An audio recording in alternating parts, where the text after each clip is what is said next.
സരസ്വതി കടാക്ഷം എല്ലാവർക്കും ഉണ്ടാവട്ടെ എന്ന് ആഗ്രഹിക്കുന്ന ഒരാളാണ് ഞാൻ. കാരണം ചെറിയോ നമ്മൾ അറിവാണ് പരമപ്രധാനം.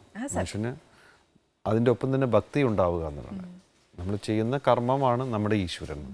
നിങ്ങൾ ഭക്ഷണം ഉണ്ടാക്കുമ്പോൾ ഈ ഭക്ഷണം രുചിയുള്ള ഒരു അവസ്ഥയിൽ എല്ലാവർക്കും കിട്ടട്ടെ എന്നുള്ളൊരു പ്രാർത്ഥന ഉണ്ടാവും.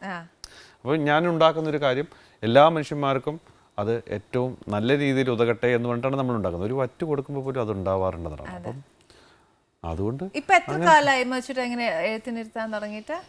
നാലാമത്തെ വർഷമാണ്. 4 വർഷം കഴിഞ്ഞു. പല സ്ഥലങ്ങളിലായിട്ട് പലയിടത്തും ചെയ്തിട്ടുണ്ട്. ഇത് ചെയ്യാൻ പാടുണ്ടോ എന്ന് എനിക്കറിയില്ല.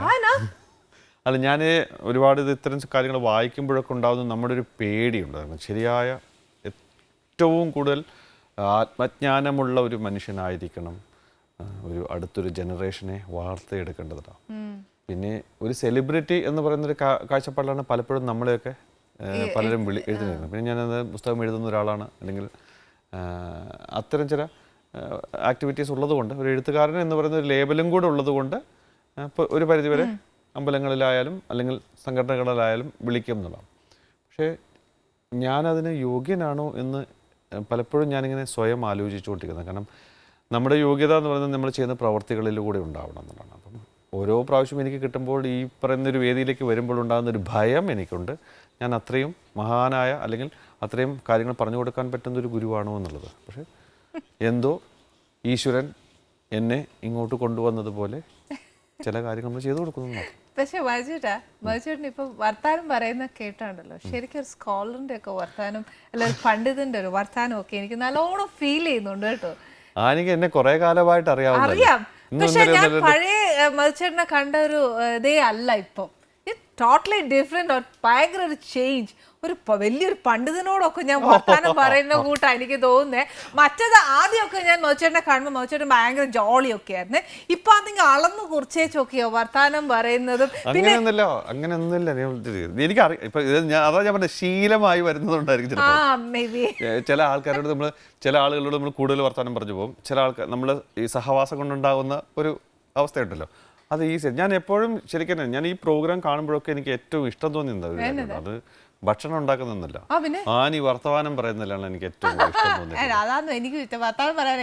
നന്നായിട്ട് വർത്തമാനം പറയുന്നുണ്ടെന്നുള്ളതാണ്. കാരണം വെച്ച് കഴിഞ്ഞാൽ നമ്മൾ പറയില്ലേ, നമുക്ക് ഒരാൾ ഭക്ഷണം ഉണ്ടാക്കി തരുമ്പോൾ ഞാൻ എപ്പോഴും ആഗ്രഹിക്കുന്നത് വീട്ടിൽ എല്ലാവരും കൂടി ഒരുമിച്ചിരുന്ന് ഭക്ഷണം കഴിക്കണമെന്ന് ആഗ്രഹമാണ്. അപ്പം ഒന്നിച്ചിരുന്ന് ഭക്ഷണം കഴിക്കുമ്പോൾ നമ്മൾ ഒരുപാട് വർത്തമാനം പറയും.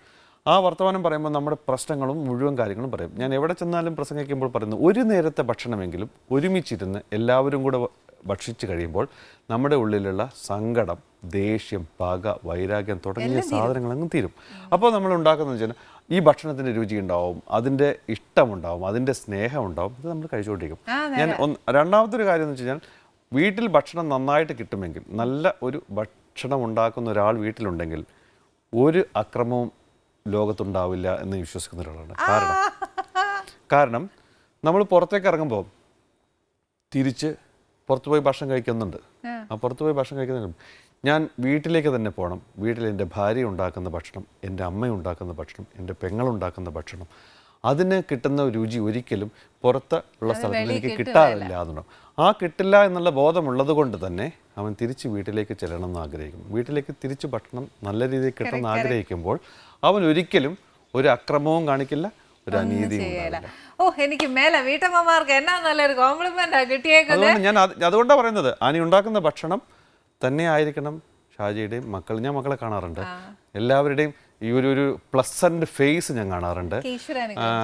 അത് കാണുമ്പോൾ എനിക്ക് ഭയങ്കര സന്തോഷം തോന്നുന്നു. കാരണം വെച്ച് കഴിഞ്ഞാൽ നല്ല ഭക്ഷണം കിട്ടുമ്പോൾ മാത്രമാണ് നമ്മുടെ മുഖം ഇങ്ങനെ പൂനിലാവ് പോലെ തെളിയുള്ളത്.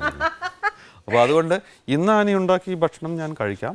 മഹേശ്വരാ, ഇപ്പൊ ഇങ്ങനെ പറഞ്ഞില്ലേ, എന്റെ പ്രേക്ഷകർ എത്ര വീട്ടിലാന്നറിയോ ഇതേപോലെ പൂനിലാവ് എങ്ങനെ ഉണ്ടാവണം, ഉണ്ടായേ പറ്റൂ. ഉണ്ടാവുന്നതാണ് ആനിയുടെ വിജയം എന്ന് ഞാൻ പറയുന്നത്. കാരണം ഞാൻ പലപ്പോഴും റോഡിലൂടെ ചില സ്ഥലങ്ങളിൽ പോകുമ്പോൾ ചില സ്ഥലങ്ങളിൽ ഈ ഇതിൻ്റെ പരസ്യം കാണാറുണ്ട്. ആ പരസ്യം കാണുമ്പോൾ അതിനകത്ത് ആനിയുടെ ചിരി ഞാൻ കാണുന്നുണ്ട്. ഇതൊക്കെ നമുക്ക് കിട്ടുന്ന ഒരു റിവാർഡാണ്. അപ്പോൾ അത് ഭക്ഷണത്തിൻ്റെ ഈ രുചി അവരുണ്ടാക്കി കഴിക്കുന്നില്ലേ, ഈ റെസിപ്പി മുഴുവൻ ആനി പറഞ്ഞു കൊടുക്കുന്നുണ്ട്, ആൾക്കാർ അത് കാണുന്നുണ്ട്, അവർ എഴുതിയെടുക്കുന്നുണ്ട്. ഇത് റിപ്പീറ്റ് കാണുമ്പോഴായിരിക്കും കുറെ കൂടെ. ചിലപ്പോൾ ഇവിടെ വിളിച്ചു ചോദിക്കുന്നവരുണ്ടാവും, ഇല്ലേ? അങ്ങനെയൊക്കെ ചെയ്ത് കഴിയുമ്പോൾ അവരത് എഴുതി ഉണ്ടാക്കി അവരുണ്ടാക്കി അതെ. അവരുടെ ഭർത്താക്കന്മാർക്കും മക്കൾക്കും ഒക്കെ കൊടുത്ത് ഇത് ആനി ഉണ്ടാക്കിയതാണെന്ന് പറഞ്ഞുകൊണ്ടാണ് കൊടുക്കുന്നത്. എന്തായാലും ഒരു സന്തോഷം എന്നാന്നോ, നമ്മളാൽ കഴിയില്ല ഈ നാട്ടിലൊന്നും വഴക്കും വെക്കാനോ ഒന്നും ഉണ്ടാവുകയല്ലോ നമ്മുടെ ഈ ഭക്ഷണം കഴിച്ചാൽ. അത് അത്ര നല്ലൊരു കാര്യമല്ലേ. അത് ഉണ്ടാവും എന്നുള്ളത് തന്നെയാണ് ഞാൻ എപ്പോഴും കരുതുന്നത്.